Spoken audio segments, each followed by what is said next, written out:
Exercise 5.3 मधला आता 13 नंबरचं सम आपण पाहणार आहोत. खूप महत्त्वाचं आहे. 13 आणि 14 दोन्ही खूप महत्त्वाचे आहेत. पण या प्रॉब्लेमला सुरुवात करण्यापूर्वी तुम्हाला एक फॉर्म्युला माहिती असला पाहिजे आणि तो फॉर्म्युला पहिले समजून घ्या, कारण त्या फॉर्म्युल्याचं प्रूफ नाही आहे आपल्याला. आधी जेव्हा ओल्ड सिलेबस होता त्यावेळेस तो प्रूफ होता, पण आता त्या प्रूफची काही गरज नाही आहे. फक्त जे एक्सप्लेन करून सांगतो आहे त्याकडे लक्ष द्या. प्रॉब्लेम जे आहे ते नंतर पाहू आपण. हा एक सेगमेंट आहे ए बी. ए बी हा सेगमेंट आहे आणि या सेगमेंट ए बी मधलं किंवा या सेगमेंट ए बीची जी लेंथ आहे ती आपण डी कन्सिडर केली. 2 पॉईंटमध्ये डिस्टन्स डी आहे आणि या दोनपैकी एका पॉईंटचे कोऑर्डिनेट्स आपल्याला गिवन असतील. सपोज ते x1 y1 z1 घेतले. तुम्हाला पॉईंट बीचे कोऑर्डिनेट्स फाइंड करायचे. 2 पॉईंटमधलं डिस्टन्स दिलेला आहे. ए पॉईंटचे कोऑर्डिनेट दिले, बीचे कोऑर्डिनेट्स काढायचे. त्या पॉईंट बीचे कोऑर्डिनेट्स फाइंड करण्याचा फॉर्म्युला असा आहे. सपोज या पॉईंट बीचे कोऑर्डिनेट मी x2 y2 आणि z2 कन्सिडर केले. x2 y2 आणि z2. त्या x2ला कॅल्क्युलेट करण्याचा फॉर्म्युला आहे x2 is equal two point बीचा x कोऑर्डिनेट फाइंड करण्याचा फॉर्म्युला आहे. पॉईंट एचा x कोऑर्डिनेट घ्यायचा, तो आहे x1. इथे साईन घ्यायची प्लस मायनस. साईन काय राहणार आहे प्लस मायनस. आणि इथे लिहिताना लिहायचं L into D. L into D. L जे डायरेक्शन कोसाइन्स आहेत ते आपण L M N ने डिनोट केले होते, त्यापैकी L आहे. y कोऑर्डिनेट काढायचं असेल म्हणजे y2 जर फाइंड करायचं असेल त्या पॉईंट एचा y कोऑर्डिनेट घ्यायचा, तो आहे y1. इथे साईन घ्यायची प्लस मायनस आणि M इंटू डी. तिसरा कोऑर्डिनेट जर काढायचा असेल z2 जर काढायचं असेल तर फॉर्म्युला येणार आहे z1 plus minus n into D. यामध्ये आलेलं आहे डी काय आहे तर D is the distance between 2 points. D is the distance between 2 points. x1 y1 z1 काय आहे तर x1 y1 z1 are the coordinates of point A. यामध्ये आता राहिलं काय तर L M N L M N are direction cosines of line L M N. जर तुम्हाला पॉईंट बीचे कोऑर्डिनेट जर फाइंड करायचे असतील तर 3 गोष्टी माहिती पाहिजे. तुम्हाला लाईनचे डायरेक्शन कोसाइन्स माहिती असायला पाहिजे. तुम्हाला त्या 2 पॉईंटमधलं डिस्टन्स माहिती असायला पाहिजे आणि त्या ए पॉईंटचे दोनपैकी एका पॉईंटचे कोऑर्डिनेट्स माहिती असायला पाहिजे. डायरेक्शन कोसाइन्स, डिस्टन्स आणि कोऑर्डिनेट्स ऑफ 1 पॉईंट जर माहिती असतील तर तुम्ही कोऑर्डिनेट्स ऑफ अदर पॉईंट काढू शकता. आता या फॉर्म्युल्यामध्ये लिहिताना प्लस आणि मायनस अशा दोन्ही साईन घेतलेल्या आहेत. प्लस पण घेतलेला आहे आणि मायनस पण घेतलेला आहे. त्याचं कारण असं आहे की पॉसिबिलिटी पॉईंट बीच्या 2 असतात.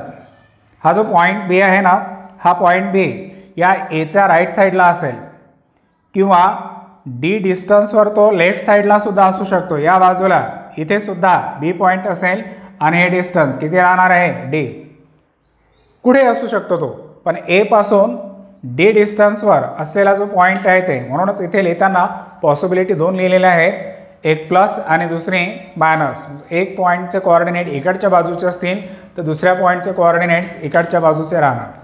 जसं हा फॉर्म्युला लिहिताना आपण असा लिहिणार आहोत, कुणाचे कोऑर्डिनेट्स काढले coordinate of the point which are at a distance of D unit from the point A x1 y1 z1 are x1 plus minus L D, y1 plus minus M D, z1 plus minus N D. हा formula problem सुरू होण्यापूर्वी तुम्हाला लिहून घ्यायचा आहे. तो formula मी आता इथे लिहून देतो तुम्हाला. डायग्रामसुद्धा काढून घ्यायची आहे. Coordinates of point, coordinates of point, या पॉईंटचे कोऑर्डिनेट. तर आता कसा आहे हा which are at a distance of D unit. Coordinates of the point which are at a distance D units कुठून आहे? From the point A, from point ज्याचे कोऑर्डिनेट्स आहेत x1 y1 z1 r, त्या पॉईंटचे कोऑर्डिनेट्स काय राहिले? तर पहिला coordinate x1 plus minus L D, दुसरा आहे तो y1 plus minus M D आणि तिसरा आहे तो z1 plus minus N D. हे प्रॉब्लेम सॉल्व करताना आपल्याला या फॉर्म्युल्याचा यूज करायचा आहे. तर हा फॉर्म्युला सर्वांनी लिहून घ्या.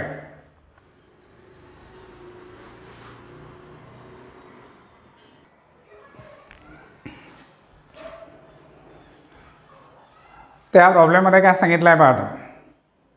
सेगमेंट ए बी ची लेंथ आहे 6 युनिट. ए आणि बी या दोन पॉईंटमधलं डिस्टन्स दिलेलं आहे 6 युनिट. ए पॉईंटचे कोऑर्डिनेट्स आहेत 4 1 5. तुम्हाला पॉईंट बीचे कोऑर्डिनेट्स फाइंड करायचे आहेत आणि हा जो सेगमेंट आहे ए बी किंवा याला व्हेक्टर ए बी म्हणू आपण, या व्हेक्टर ए बीचे डायरेक्शन रेशोज तुम्हाला दिलेले आहेत. Direction ratios of vector A B are -2 2 and 1. तर आपण इथून सुरुवात करणार आहोत. Direction ratios of vector A B are -2 to 1. याला मी ए बी सी ने डिनोट करतोय. आता सांगितल्याप्रमाणे जो फॉर्म्युला मी सांगितला त्यामध्ये पॉईंट बीचे कोऑर्डिनेट फाइंड करण्याचा फॉर्म्युला काय होता? x1 plus minus L D. Y coordinate find करण्याचा formula y1 plus minus M D आणि तिसरा z कोऑर्डिनेट फाइंड करण्याचा formula z1 plus minus N D. तर आपल्याला गरज कुणाची आहे आता? कारण डी आणि हे x1 y1 z1 तर इथे दिले आहेत ना. हे x1 y1 z1 हे डिस्टन्स आहे डी. आपल्याला आता पाहिजे L M N. L M N कोण आहेत? Direction cosines.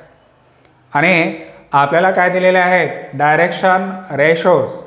तर सर्वात पहिले आपल्याला या वेक्टर ए बीचे डायरेक्शन कोसाइन्स फाइंड करायचे आणि याच्या आधीचं जे 12 नंबरचं सम होतं त्यामध्ये आपण डायरेक्शन कोसाइन्स जे आहेत ना ते फाइंड केले आहेत डायरेक्शन रेशोजवरून.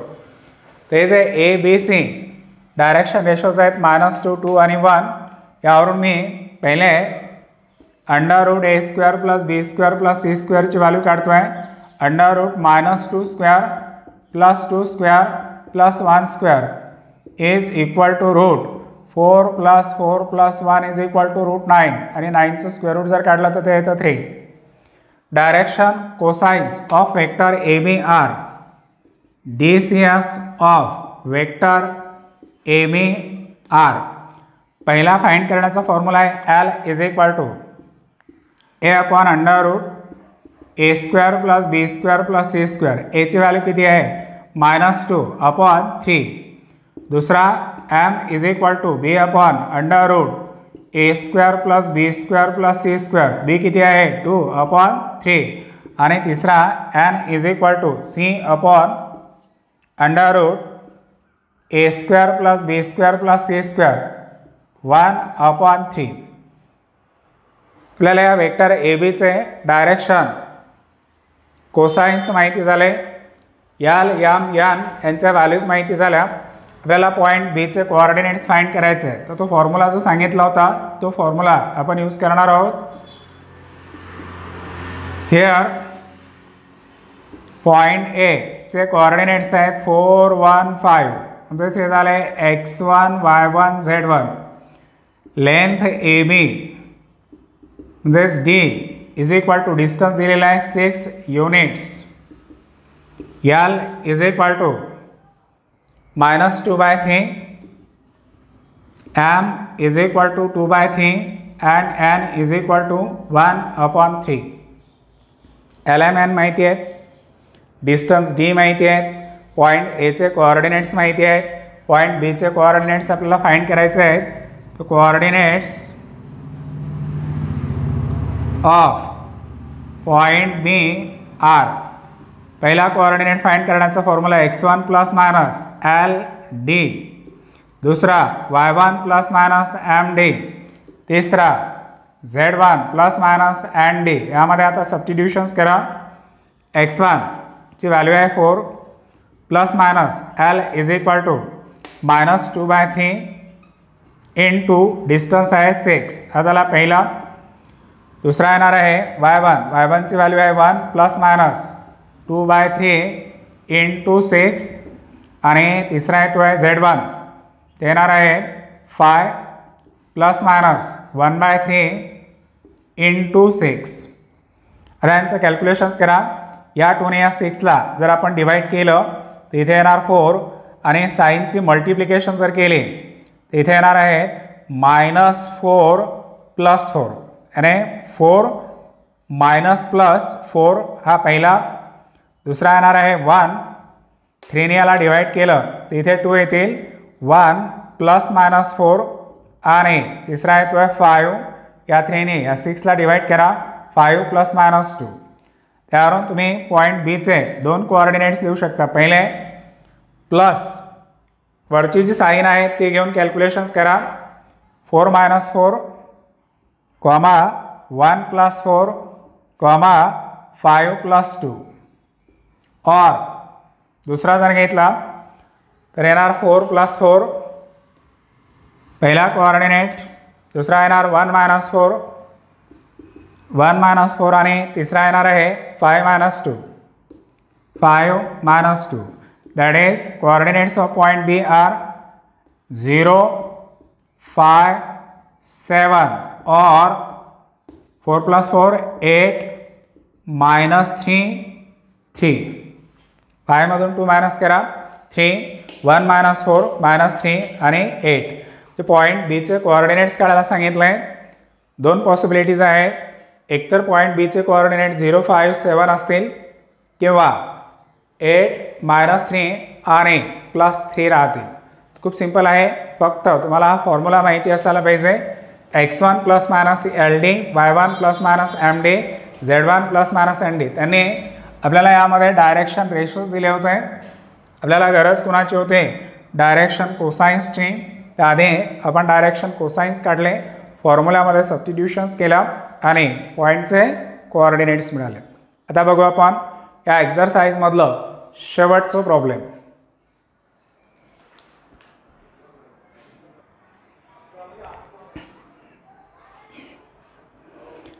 आता आपण एक्झरसाइज 5.3 मधलं शेवटचं सम पाहतोय आणि हे खूप महत्त्वाचं आहे. असंच एक प्रॉब्लेम तुम्हाला मिसलेनियस एक्झरसाइजमध्ये सुद्धा दिलेला आहे. त्यामध्ये जे काही फाइंड करायला सांगितलेलं आहे ते किंवा या प्रॉब्लेमला सुरुवात करण्यापूर्वी तुम्हाला एक फॉर्म्युला माहीत असणं गरजेचं आहे. अँगल बिटवीन द लाईन्स 2 लाईनमधला अँगल फाइंड करायचा असेल तर कोणता फॉर्म्युला आहे. तर काही जण तुमच्यापैकी म्हणतील की फॉर्म्युला आम्हाला अँगल बिटवीन द लाईन्स यापूर्वी झालेला आहे माहिती आहे. पण तेव्हा जो फॉर्म्युला झाला होता तो 11th स्ट्रेट लाईनमध्ये वेगळा आहे. 12th जेव्हा आपण पेअर ऑफ लाईन्स पाहिलं तेव्हा वेगळा आहे. आता वेक्टर चॅप्टर जेव्हा सुरू झाला आहे ना तेव्हा हा फॉर्म्युला वेगळा आहे. Angle between the lines. मी सर्व फॉर्म्युले अँगल बिटवीन द लाईन्स एकदा रिवाइज करून दाखवतो तुम्हाला.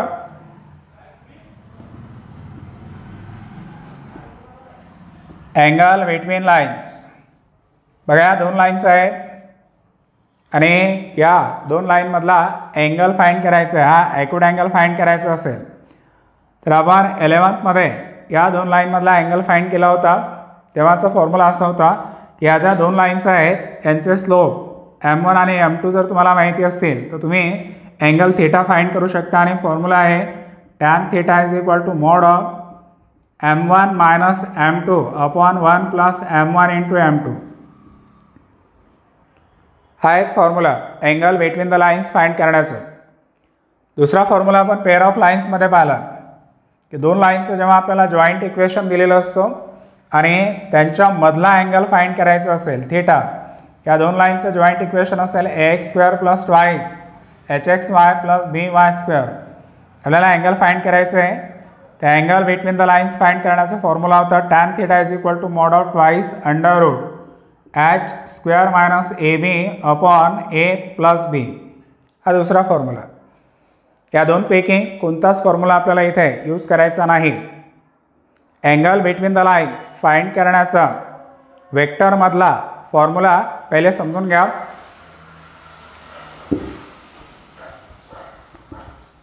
इथे जो फॉर्म्युला आपल्याला यूज करावा लागेल तो असा आहे की दोन लाईन्स आहेत आणि या दोन लाईनमधला अँगल थिटा आपल्याला फाइंड करायचं आहे. पण यासाठी या दोन्ही लाईनचे आपल्याला डायरेक्शन रेशोज माहिती पाहिजे DRS. तर एका लाईनचे direction ratios A1 B1 C1 आणि दुसऱ्या लाईनचे डायरेक्शन रेशोज घेतले A2 B2 अँड C2. दोन लाईनमधला अँगल फाइंड करायचं. दोन्ही लाईनचे डायरेक्शन रेशोज माहिती पाहिजेत. एका लाईनचे डायरेक्शन रेशो जर A1 B1 C1 आणि दुसऱ्याचे A2 B2 C2 असतील त्या दोन लाईनमधला ॲक्यूट अँगल फाइंड करण्याचा फॉर्म्युला आहे cos theta is equal to mod of. Acute angle आहे म्हणून मॉड घेतला आहे. हे जे डायरेक्शन रेशोज आहेत ना त्यांची मल्टिप्लिकेशन करा. बघा A1नी या A2ला मल्टिप्लाय करा A1 A2 प्लस घ्यायचं B1नी B2ला मल्टिप्लाय करा B1 B2 प्लस C1नी या C2ला मल्टिप्लाय करा C1 C2. A1 A2 plus B1 B2 plus C1 C2 झालं आहे. अपॉनमध्ये लिहिताना हे जे डायरेक्शन रेशोज आहेत एका लाईनचे अंडर रूटमध्ये या लाईनच्या डायरेक्शन रेशोच्या स्क्वेअरची ॲडिशन लिहा A1 square plus B1 square plus C1 square आणि इनटू दुसऱ्या अंडर रूटमध्ये दुसऱ्या लाईनच्या डायरेक्शन रेशोच्या स्क्वेअरची ॲडिशन लिहा A2 square plus B2 square plus C2 square. Mod complete. तुम्हाला दोन लाईनमधला ॲक्यूट अँगल फाइंड करायचा असेल angle between the lines find करायचं असेल आणि जर का लाईनचे डायरेक्शन रेशोज तुम्हाला माहिती आहे तर तुम्ही या फॉर्म्युल्याचा यूज करून angle between the lines find करू शकता. cos theta is equal to mod of A1 A2 plus B1 B2 plus C1 C2 upon under root A1 square plus B1 square plus C1 square into under root A2 square plus B2 square plus C2 square. Actually हा formula जो आहे ना हा जो मी सांगितलेला आहे हा formula या फॉर्म्युल्यावरून आलेला आहे. याच्या आधीच आहे पाहिला आहे आपण cos theta is equal to vector A dot vector B upon magnitude of vector A into magnitude of vector B. हाच फॉर्म्युला हा आहे. कारण या वेक्टरचे डायरेक्शन रेशो जर A1 B1 C1 असतील तर तुम्ही या लाईनला कोइन्साइड झालेला vector in terms of IJK मध्ये असा लिहू शकता A1I plus B1J plus C1K. हा झाला वेक्टर A आणि दुसरा वेक्टर तुम्ही असा लिहू शकता A2I प्लस B2J आणि प्लस C2K. हा झाला वेक्टर B. थिटा काढायचा म्हणजेच तुम्हाला वेक्टर A आणि B मधला अँगल फाइंड करायचा हा तो फॉर्म्युला. मग वेक्टर A आणि वेक्टर B यांचा डॉट प्रॉडक्ट एवढा येतो A1 A2 plus B1 B2 plus C1 C2. Magnitude of vector A जेव्हा तुम्ही काढणार त्या वेक्टरचं मॅग्नेट्यूड हे एवढं येतं आणि वेक्टर Bचं मॅग्नेट्यूड जर काढलं तर एवढं येतं. त्या फॉर्म्युला लिहून घ्या. Angle between the lines find करायचं असेल आणि लाईनचे डायरेक्शन रेशो जर माहिती असतील तर तुम्ही या फॉर्म्युल्याचा यूज करून angle between the lines find करू शकता. प्रॉब्लेमला सुरुवात होण्यापूर्वी यामध्ये ज्या फॉर्म्युल्याची गरज पडणार आहे तो फॉर्म्युला मी तुम्हाला सांगितलेला आहे आणि आता सुरुवात करू प्रॉब्लेमला. इथे दोन लाईनचे जे डायरेक्शन कोसाइन्स आहे त्या डायरेक्शन कोसाइन्सने दोन इक्वेशन सॅटिस्फाईड केलेले आहेत. त्यापैकी एक इक्वेशन असा आहे गिवन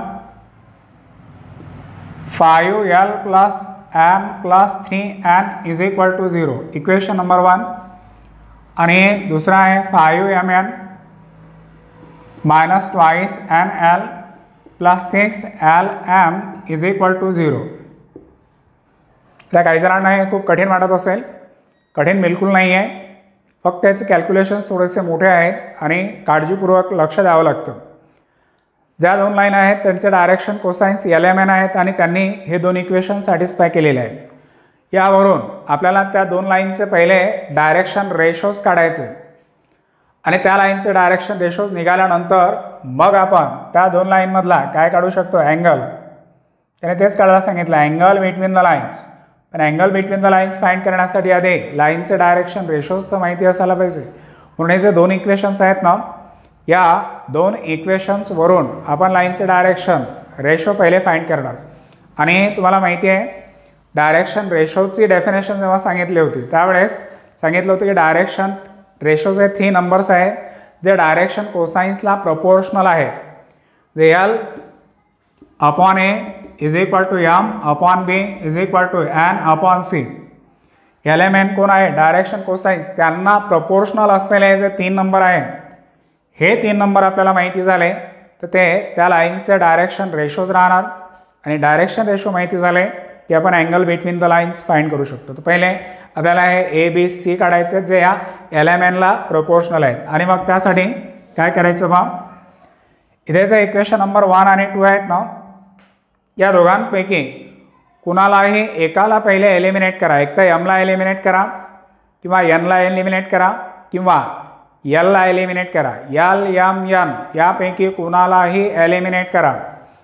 असं एक इक्वेशन तयार करा की ज्यामध्ये दोनच असतील. एक तर एल एम असतील, एन राहणार नाही, किंवा एम आणि एन असतील, एल राहणार नाही, किंवा एल आणि एन असेल, एम राहणार नाही. पण सोपी काय जातं बघा, या दोनपैकी हे जे पहिले इक्वेशन आहे ना, या इक्वेशनमध्ये बघा एमचा कोइफिशियंट 1 आलेला आहे, इथे एलचा 5 आहे, एनचा 3 आहे. मग हे ज्यांचे कोइफिशियंट्स 5 आणि 3 आहेत त्यांना आपण राहू देऊ. एमचा कोइफिशियंट 1 आहे, तर मी या इक्वेशन नंबर 1 वरून या एमची व्हॅल्यू काढतोय. Equation number 1 implies that M is equal to 5Lची साईड जर चेंज केली तर -5L आणि 3Nची साईड चेंज केली तर -3N. हे निगेटिव्ह साईन आपण कॉमन काढू शकतो. M is equal to minus in bracket 5L + 3N. ह्याला मी नंबर 3 दिला आहे. एम का घेतला त्याचं रिझन मी पुन्हा सांगतो. एमचा कोइफिशियंट 1 होता म्हणून मी एमची व्हॅल्यू काढली. तुम्ही म्हणाल त्याचा कोइफिशियंट 1 असेल तोच घ्यायचा का, असं बिलकुल नाही. मी 5L का घेतले नाही, सपोज मी 5L घेतले असते तर मग 5Lची व्हॅल्यू काय मिळाली असते माहिती आहे का, -M मिळाले असते आणि -3N आले असते. मग यावरून एलची व्हॅल्यू काढताना हे निगेटिव्ह साईन कॉमन 1/5 आणि ब्रॅकेटमध्ये m + 3n. तर बघा इथे फ्रॅक्शन आलेलं आहे आणि शक्यतोवर आपण हा प्रयत्न करणार की यामध्ये फ्रॅक्शन नाही आला तर आणखी बरं होईल. आणि म्हणूनच मी 5L घेतले नाही किंवा 3n घेतले नाही. 3n जरी घेतला तरी फ्रॅक्शन येतो. nचा कोइफिशियंट 1 होता, साईड चेंज करण्याची गरज पडत नाही म्हणून मी m घेतलेला आहे. आता या एमची व्हॅल्यू काढल्यानंतर तुम्ही म्हणाल पुढे काय करायचं, मी सांगितलं होतं एकाला एलिमिनेट करा. तर आपण काय करणार आहोत, जी इक्वेशन नंबर 1 वरून ही एमची व्हॅल्यू काढली ना, ही व्हॅल्यू आता मी इक्वेशन नंबर 2 मध्ये ठेवणार आहोत. Put in equation number 2. हे इक्वेशन नंबर 3 खूप महत्त्वाचं आहे. ही एमची व्हॅल्यू इक्वेशन नंबर 2 मध्ये जर ठेवली तर बघा इक्वेशन नंबर 2 काय होतं, 5mn. ते 5 आणि n मी लिहिले, 5n लिहिले. आता मला एमच्या जागेवर हे लिहायचं आहे तर साईन निगेटिव्ह आणि ब्रॅकेटमध्ये येणार 5L + 3n -2nl -2nl. परत मला एमच्या जागेवर लिहायचं आहे, हे 6L आहे, एमच्या जागेवर येणार मायनस, ते इथे निगेटिव्ह साईन आली, ब्रॅकेटमध्ये येणार 5L + 3n is equal to 0. आता याने याला मल्टिप्लाय करा. Sign negative 25nl -15n² -2nl -30l² and -18nl is equal to 0.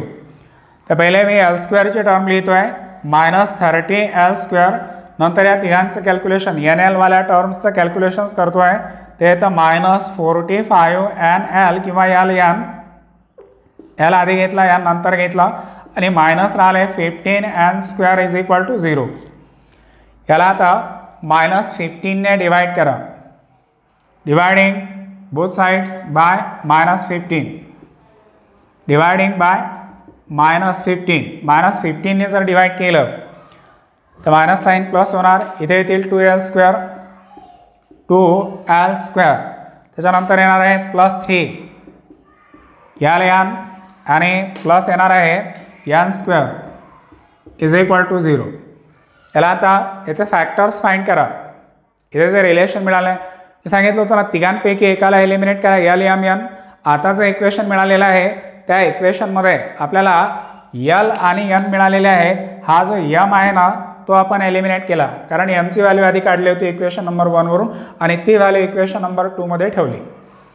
मी पुन्हा एकदा रिपीट करतो आहे की यमच एलिमिनेट केला पाहिजे असं नाही, तुम्ही एलला सुद्धा करू शकता किंवा एनला सुद्धा एलिमिनेट करू शकता, पण इथे सोपी जावं यासाठी मी यम घेतलेलं आहे. आता याचा फॅक्टर्स फाइंड करा. एल स्क्वेअरचा कोइफिशियंट 2 एन स्क्वेअरचा आहे 1, 2ने 1ला मल्टिप्लाय करा 2 आणि असे दोन नंबर शोधा ज्यांची मल्टिप्लिकेशन 2 आणि ॲडिशन +3 आली पाहिजे. 2 × 1, 2 आणि 1 हे दोन नंबर आहे, तर आपण मिडल टर्मला ब्रेक करणार आहोत. 2l² + nr 2ln + ln + n² = 0. या दोघांमध्ये कॉमन काय निघतं पहा, ट्वाइस l ब्रॅकेटमध्ये राहिले l + n plus n common ब्रॅकेटमध्ये राहिले l + n = 0. पुन्हा l + n कॉमन दुसऱ्या ब्रॅकेटमध्ये twice l + n = 0. l + n = 0 और किंवा ॲड ट्वाइस l + n = 0. तर यावरून एलच्या दोन व्हॅल्यू भेटतात, एक येते -n ॲड दुसरी जी आहे ती येते -n/2. आता इथपर्यंत ही सोपीच आहे. एलच्या दोन व्हॅल्यू मिळालेले आहे, एक व्हॅल्यू मिळाली l = -n आणि दुसरी मिळाली l = -n/2. इथून तुम्हाला आता काळजीपूर्वक लक्ष देणं गरजेचं आहे. तुम्हाला असे 3 नंबर शोधायचे जे LMNला प्रोपोर्शनल आहेत. तर सुरुवातीला या दोनपैकी ही जी पहिली कंडिशन आहे ना ती आपण घेणार आहोत. पहिली व्हॅल्यूज फॉर नंबर 1 लक्ष द्या आता, for l = -n, l = -n. ही जी पहिली कंडिशन आहे ती l = -n ही व्हॅल्यू इक्वेशन नंबर 3 मध्ये ठेवायची. फॉर l = -n m ची व्हॅल्यू फाइंड करा. इक्वेशन नंबर 3 मध्ये हा m होता, m = ब्रॅकेटमध्ये 5l, l किती आहेत -n, तर इथे येणार -5n आणि +3n m येणार minus in bracket -2n, m आले twice n, m twice n, l -n. आता या दोघांवरून प्रपोर्शनमध्ये कसं लिहिता येतं त्याकडे लक्ष द्या. आता त्याला मी असं रेड कलरने बॉक्स केला आहे ना, ते दोन इक्वेशन्स व्यवस्थित लक्ष द्या. कोणते दोन इक्वेशन्स मिळाले आपल्याला, l -n and m twice n. त्या दोन्ही इक्वेशनमध्ये n कॉमन आहे. पहिल्या इक्वेशनमध्ये सुद्धा n आहे, दुसऱ्या इक्वेशनमध्ये सुद्धा n आहे. त्या दोघांवरून आपण n ची व्हॅल्यू फाइंड करणार आहोत. या पहिल्या इक्वेशनला मला असं लिहिता येतं, हे निगेटिव्ह साईन जर इकडे आणली तर -l = n अँड याला मला लिहिता येतं m/2 n. जे n ची व्हॅल्यू आहे -l, n ची व्हॅल्यू आहे m/2. या दोघांना जर मी कंबाईनमध्ये लिहिलं तर मला असं मिळेल -l m/2 n. -l ची व्हॅल्यू n आहे, m/2 ची व्हॅल्यू n आहे. यालाच मला असं लिहिता येतं l/-1 ही निगेटिव्ह साईन मी खाली घेतली m/2 n/1. l/-1 m/2 n/1. सध्या ही जी कंडिशन आहे ती या टाईपमध्ये आली, l/a m/b n/c. डिनॉमिनेटरमधले 3 ABC number कोण आहेत, -1, 2 and 1. ते ABC are direction ratios of फॉक्स लाईन. ज्या दोन लाईनमधला अँगल तुम्हाला फाइंड करायला सांगितलं होतं, angle between the lines find करायला सांगितलेलं आहे, त्या दोनपैकी एका लाईनचे डायरेक्शन रेशोज आपल्याला मिळाले.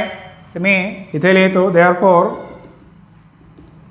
DRS of first line are -1 to 1. त्याला मी A1, B1 and C1.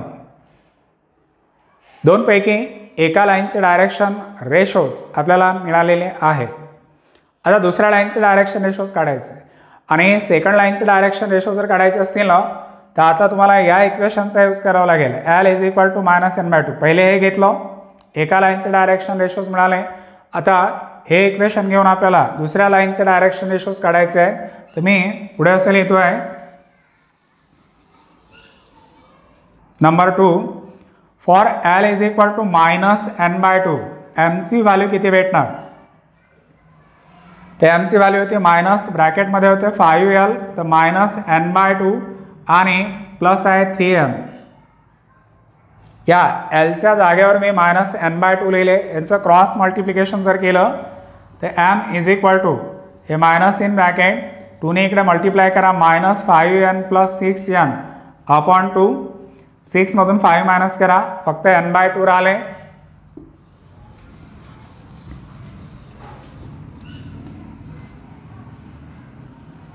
तर m इज इक्वल टू आपल्याला भेटणार आहे -n/2. n is equal to -n/2. म्हणजे आता दोन व्हॅल्यू झाल्या आपल्याकडे. एक आहे l ची व्हॅल्यू -n/2 अँड m ची जी व्हॅल्यू आहे ती सुद्धा -n/2च आहे. त्यावरून या दोन्हीही इक्वेशनला आपल्याला असं लिहिता येतं, l is equal to m is equal to -n/2. म्हणजे lचा डिनॉमिनेटर 1, mचा डिनॉमिनेटर 1 आणि nचा डिनॉमिनेटर -2. तर याला या मेनच्या डिनॉमिनेटरमध्ये आलेले जे 3 नंबर्स आहेत ते सेकंड लाईनचे डायरेक्शन रेशोज आहेत. तर मी इथे लिहितो आहे DRS of second line are. हे एलिमेंट प्रपोर्शनल कुणाला आहेत? 1 1 -2 ला. तर इथे लिहिले 1 1 -2. हे झाले A2 B2 and C2. Angle between the lines find करायचं होतं. दोन्ही लाईनचे डायरेक्शन रेशोज आपल्याला मिळालेले आहेत. आता ज्या दोन लाईनमधला अँगल आपल्याला फाइंड करायचा होता तो मी थीटा कन्सिडर करतोय.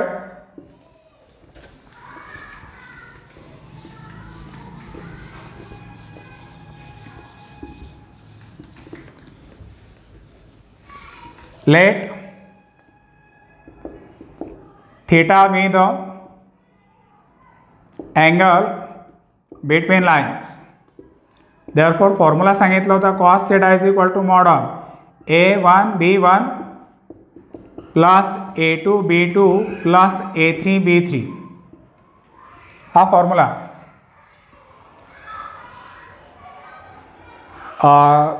A1 A2 plus B1 B2 plus C1 C2. Formula लिहिताना A1 A2 plus B1 B2 plus C1 C2 upon under root. पहिल्या याच्यामध्ये येणार आहेत under root A1 square plus B1 square plus C1 square into under root A2 square plus B2 square plus C2 square. आता यामध्ये substitutions करा. cos theta is equal to mod of A1 A2 -1 into 1 -1 plus B1 B2 2 into 1 plus 2 C1 C2 1 into -2 upon under route या तिघांच्या स्क्वेअरचे addition -1चा square येतो 1 plus 4 plus 1 आणि under रूटमध्ये येणार आहे 1 plus 1 plus 4 1 plus 1 plus 4. यामध्ये 2 2 cancel. cos theta is equal to mod of -1 upon इथे येतील √6 into √6 is equal to mod of -1/6. Mod काढून टाका 1/6. cos थीटाची जी व्हॅल्यू आहे ती मिळाली 1/6. आपल्याला अँगल फाइंड करायचा होता थीटा आणि कॉसच्या टेबलमध्ये 1/6 येत नाही म्हणून आपण थीटा इज इक्वल टू लिहिणार आहोत cos इनवर्स 1/6. ज्या दोन लाईनमधला अँगल फाइंड करायला सांगितलं होतं त्या लाईनचे डायरेक्शन रेशोज काढले. डायरेक्शन रेशोज काढण्याची जी मेथड आहे ते व्यवस्थित समजून घ्या, कारण अशाच प्रकारचे एक प्रॉब्लेम तुम्हाला मिसलेनियस एक्झरसाइजमध्ये दिलेला आहे. ते शोधायचं आहे तुम्हाला आणि त्यासारखंच ते प्रॉब्लेम करून बघायचं आहे.